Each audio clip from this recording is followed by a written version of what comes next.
வணக்கம் and welcome to Red Carpet with me Kanimozhi. Every week நம்மளோட ஷோல திரை உலகத்துல நடக்கிற நிறைய சுவாரஸ்யமான விஷயங்கள், புது படத்தோட அலசல் and அது மட்டும் இல்லாம நம்ம ஷோல திரை பிரபலங்களை பத்தியும் நிறைய இன்ஃபர்மேஷன்ஸ்லாம் பார்த்து என்ஜாய் பண்ணிட்டு இருக்கீங்க. ஸோ இந்த வாரமும் உங்களுக்காக நிறைய சுவாரஸ்யமான விஷயங்கள் காத்துட்டு இருக்கு. ஸோ நோ மோர் வெயிட்டிங், வாங்க நிகழ்ச்சிக்கு போலாம்.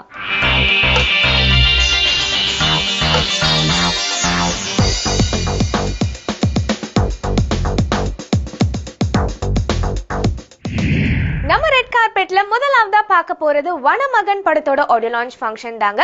சோ வனமகன் படத்தை டைரக்ட் பண்ணிருக்காரு ஏஎல் விஜய். அவரோட டைரக்ஷன்ல லாஸ்டா நம்ம தேவி படம் பார்த்திருந்தோம். அதை தொடர்ந்து இந்த படத்தை இயக்கியிருக்காரு. அண்ட் இந்த படத்தை ப்ரொடியூஸ் பண்ணிருக்கிறது யாருன்னு பாத்தீங்கன்னா ஏஎல் விஜயோட தந்தை ஏஎல் அழகப்பண்ணா இந்த படத்தை ப்ரொடியூஸ் பண்ணிருக்காங்க.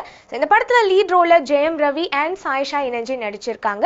ஜெயம் ரவி இந்த படத்துல பாக்குறதுக்கு கிட்டத்தட்ட இந்தியன் வெர்ஷன் ஆஃப் டார்சன் மாதிரி இருக்காருன்னு தாங்க சொல்லணும். அது ஏஎல் விஜய் என்ன சொல்லியிருக்காருன்னு பாத்தீங்கன்னா, இந்த படத்துக்காக லொகேஷன் கண்டுபிடிக்கிறதுக்கு கிட்டத்தட்ட நிறைய காடுகளை நாங்க போய் ரீசர்ச்லாம் பண்ணிட்டோம். அதுக்கப்புறம் ஒரு காடை சூஸ் பண்ணி இந்த படத்தை முழுக்க முழுக்க எடுத்திருக்கோம்னு சொல்லியிருக்காரு. அண்ட் இந்த படத்துக்காக மியூசிக் ஸ்கோர் பண்ணியிருக்காரு ஹாரிஸ் ஜெயராஜ். ஹாரிஸ் ஜெயராஜோட 50th மூவி இந்த படம். ஸோ ஏஎல் விஜய் என்ன சொல்லியிருக்காருன்னு பாத்தீங்கன்னா, ஹாரிஸ் ஜெயராஜ் ஆல்ரெடி மெட்ராசப்பட்டினம் படத்துக்கே இசையமைப்பாளராக கமிட் பண்ணணும்னு ரொம்ப ஆசைப்பட்டேன். பட் ரொம்ப வருஷம் கழிச்சு இந்த படத்தின் மூலமா தான் அந்த ஆசை நிறைவேறி இருக்கு. அதுவும் ஹாரிஸ் ஜெயராஜோட 50வது மூவி என்னோட டைரக்ஷன்ல வெளிவருதுன்னு போது ரொம்பவே ஹாப்பியா ஃபீல் பண்றேன்னு சொல்லியிருக்காரு. அண்ட் ஜெயம் ரவியும் ஏஎல் விஜய் பத்தி நிறைய விஷயங்கள் பாராட்டி பேசியிருக்காங்க. அண்ட் இந்த படத்தை பத்தியும் நிறைய விஷயங்கள் ஷேர் பண்ணியிருக்காங்க. என்ன சொல்றாங்கன்னு இப்ப நம்ம ஷோல பார்க்கலாம்.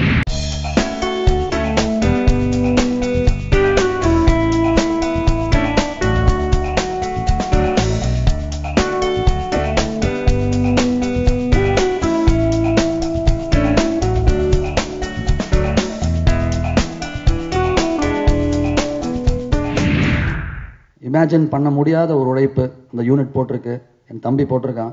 ரொம்ப சந்தோஷமா இருக்கு. அதோடைய ரிசல்ட் தான் இது. திரு சார் பல நாட்கள் இந்த படம் மாதிரி ரவி இவ்வளோ லயிச்சு இவ்வளோ சர்ப்ரைஸான விஷயங்கள் சொல்லி நான் கேள்விப்பட்டதில்லை. ரைட் ஃப்ரம் த லொகேஷன், அவங்க பட்ட சிரமம் எல்லாமே, புது களங்களை புது முயற்சிகளை நல்லா வளர்க்கணும் என்னுடைய ஆசை. இந்த படம் மிக மிக மிகப்பெரிய ஒரு வெற்றி அடைய என்னுடைய வாழ்த்துக்கள். அது கிட்டத்தட்ட 1940s நடக்கிற ஒரு கதை, 1947 நடக்கிற கதை. 48 டொரண்டோ ஃபெஸ்டிவலில் கிரீன் கார்பெட்டில் பார்க்கும்போது அத்தனை பேரும் அந்த ஒரு சினிமாட்டோகிராஃபியை நின்று பாராட்டும் போது நான் உங்களுக்கு புரியுது, அங்கே ஒரு ஆடியன்ஸுக்கு ஒரு சினிமாட்டோகிராஃபரோட கான்ட்ரிபியூஷன் டு சினிமா புரியுது. ஸோ அப்பேற்பட்ட ஒரு அற்புதமான ஒரு உழைப்பாளி அண்ட் திறமைசாலி, ரொம்ப நேர்மையாக ஒரு வேலையை பார்ப்பாரு.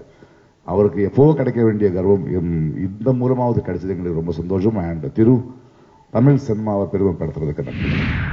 I think he is someone who's given me the presentation that I had always dreamt of, and I don't think anyone can present a girl, especially in her first film, like Vijay sir has done for me. Ravi, he is the most fantastic co-star to work with.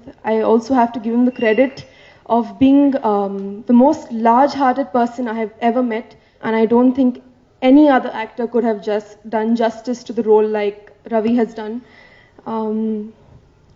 Thiru sir, congratulations on the national award. I am so grateful that you have been part of Vanamagan. I don't think you've shot me so beautifully, and I couldn't have ever looked like this without you. ஆர்டரா பேசணும்னு தெரியல, மைண்ட்ல வரது அப்படியே பேசுறேன். ஏன்னா நிறைய பேர் பேசினது நான் ரொம்ப ரசிச்சு கேட்டுட்டு இருந்தேன். உங்க எல்லாருக்கும் என்னுடைய நன்றி. டைரக்டர் விஜய் அவரை நான் டைரக்டரா என்னைக்குமே பார்த்ததே கிடையாது. ஒரு நல்ல மனிதராக தான் பார்த்துருக்கேன். அந்த நல்ல மனிதர் கூட வேலை செய்யணும்னு நினைச்சேன், அவ்வளவுதான். நான் சொல்ற மாதிரி நான் வனமகன்னா அவர் தெய்வ மகன். அவர் நான் கூட என்ன கூட சொல்லுவாங்க நல்ல பையன் அது இதுன்னு, நான் கூட நினைச்சுப்பேன் ஒரு மாதிரி நல்ல பையனும் அப்படின்னு நினைச்சிட்டு போய் அவரை மீட் பண்ணதுக்கு அப்புறம் நம்ம நல்ல பையன் அப்படின்னு நான் புரிஞ்சுக்கிட்டேன். ஏன்னா அதை உணர்த்தின உங்களுக்கு ரொம்ப ரொம்ப நன்றி. அண்ட் ஹாரிஸ் ஜெயராஜ் சார் 50 படம் சான்ஸே இல்லை. அது சாதாரண விஷயமே கிடையாது. என்னுடைய பெஸ்ட் ஆல்பம்ஸ் எல்லாமே நீங்க தான் கொடுத்துருக்கீங்க. அதுக்கு மிக மிக பெரிய நன்றிகள். Thank you so much. இது ஒரு அருமையான மேடை இதை சொல்றதுக்கு. இந்த படத்துல ஒர்க் பண்ண எல்லாருக்கும் நான் நன்றி சொல்லணும். ஜெயஸ்ரீ ஆர்ட் டைரக்டர், அவங்க இருக்காங்க. அப்படி ஒரு எனர்ஜி கிடையவே கிடைக்காது. அப்படி ஒரு எனர்ஜி அப்படி என்கரேஜ் பண்ணிட்டே இருப்பாங்க எல்லாருமே. இந்த படத்துல திரு சார் சூப்பரா ஒரு வார்த்தை சொன்னார், அவங்க வேலை மட்டும் இல்லாம எல்லார் வேலையும் பார்த்தாங்கன்னு. அது ஒரு ஃபேமிலியா இல்லைன்னா பண்ணவே முடியாது, வாய்ப்பே கிடையாது. அதே மாதிரி எடிட்டர் ஆண்டனி, பல படங்கள் ஒர்க் பண்ணியிருக்கோம், ரொம்ப ரொம்ப சந்தோஷம் மறுபடியும் ஒர்க் பண்றது.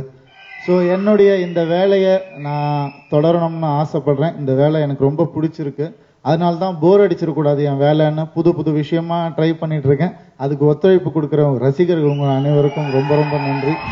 நான் ஃபஸ்ட்டு அசிஸ்டன்ட் டைரக்டராக முடிச்சுட்டு படம் ட்ரை பண்ணும்போது நான் முதல்ல போனது மோகன் சார் ஆஃபீஸ் தான்.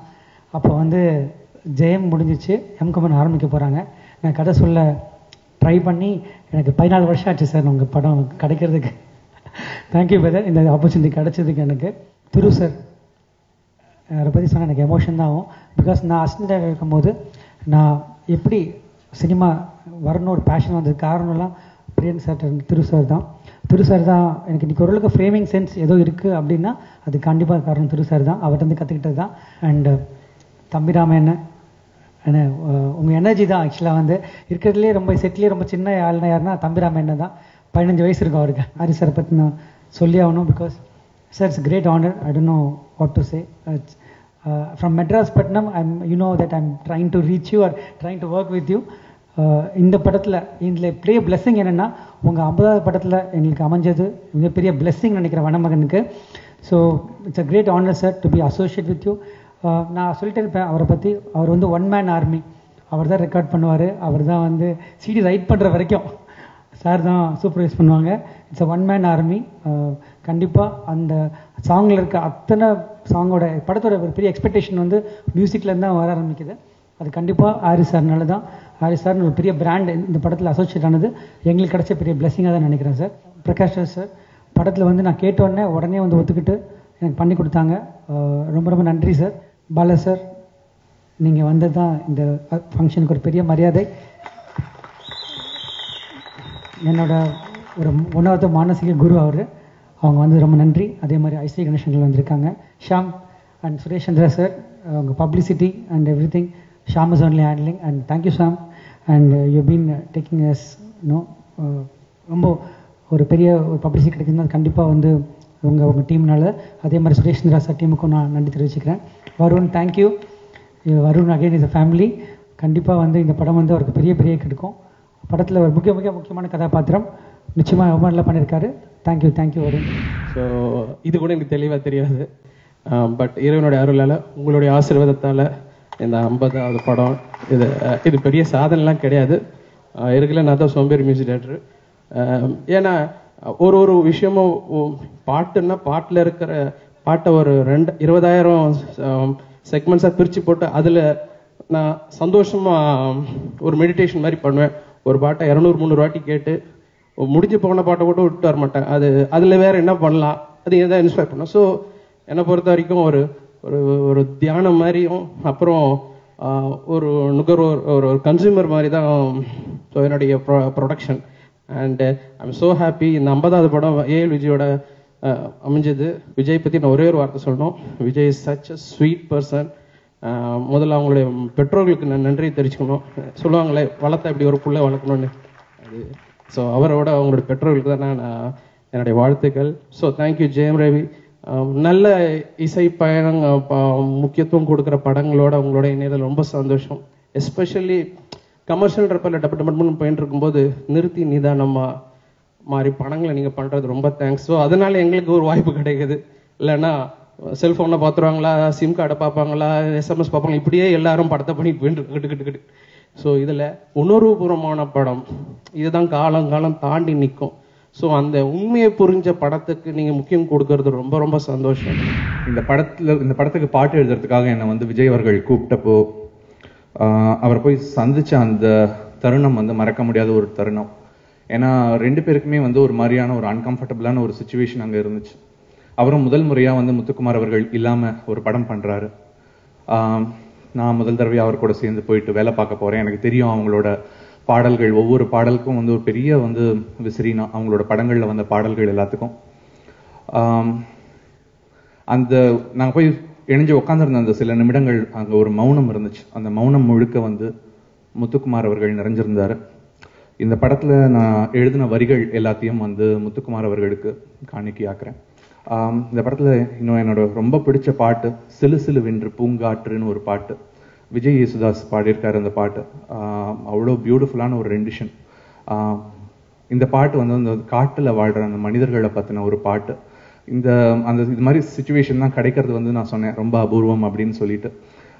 அந்த பாட்டு முழுக்க மனிதர்கள் யாரு, உண்மையான சந்தோஷம் என்னன்னு எக்ஸ்ப்ளோர் பண்ற மாதிரியான வரிகள் எனக்கு எழுதுறதுக்கான வாய்ப்பு கிடைச்சது. ஹாரிஸ் அவர்கிட்ட சொல்லிட்டேன், அவரோட பெஸ்ட் மெலடி இதுதான் நம்பர் 1. ரவி வந்து விஜயை தெய்வ மகன்றாரு, விஜய் வந்து அவனை வந்து திருமகன்றாங்க. அப்புறம் அவங்க பெற்றவங்களை பற்றி 2 பேருமே பிரேமி எல்லாம் சரி. உங்கள் 2 பேரை பார்த்து நான் ரொம்ப பொறாமப்படுறேன்னு சொல்லலாம் ஒரு விஷயத்தில். அது என்னன்னா, என்கிட்ட ஒரு 50-100 கெட்ட பழக்கம் இருக்குன்னா அதில் ஒன்று கூட உங்கள்கிட்ட இல்லைன்றது தான் எனக்கு ரொம்ப பெருமையாக இருக்குது. வாழ்த்துக்கள் மொத்த யூனிட்டுக்கு.